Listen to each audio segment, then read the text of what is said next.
بسم اللہ الرحمن الرحیم۔ سورہ مدثر کے فضائل۔ سورہ مدثر مکی صورت ہے۔ اس میں 56 آیات اور 2 رکوع ہیں۔ تلاوت کی ترتیب کے اعتبار سے یہ قرآن کریم کی 74 نمبر صورت ہے۔ مدثر کے معنی ہیں چادر یا لحاف اوڑھنے والے۔ یہ حضرت محمد رسول اللہ صلی اللہ علیہ وآلہ وسلم کے اسماء مبارک میں سے ایک مبارک نام ہے۔ اس صورت میں آپ صلی اللہ علیہ وآلہ وسلم کو اس نام سے مخاطب کیا گیا ہے، اسی لیے اس صورت کا نام سورہ مدثر ہے۔ اس صورت کے ابتدائی 7 آیات سورہ علق کی ابتدائی 5 آیات کے بعد دوسری وحی میں نازل ہوئیں۔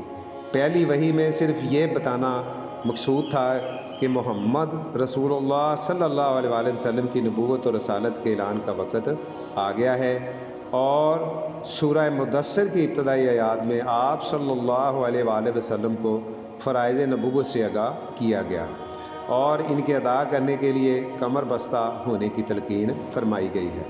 سورہ مدثر میں حضرت محمد رسول اللہ صلی اللہ علیہ وآلہ وسلم کو فریضہ رسالت سے متعلق اہم احکامات دیے گئے ہیں۔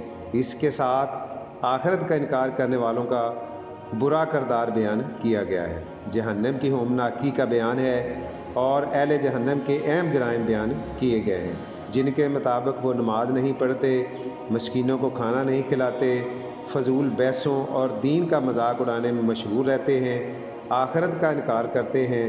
سورت کے آخر میں قرآن مجید کو نظر انداز کرنے کی سزا کا بیان ہے۔ اللہ ہمیں قرآن پر عمل کرنے کی توفیق دے، آمین۔ السلام علیکم۔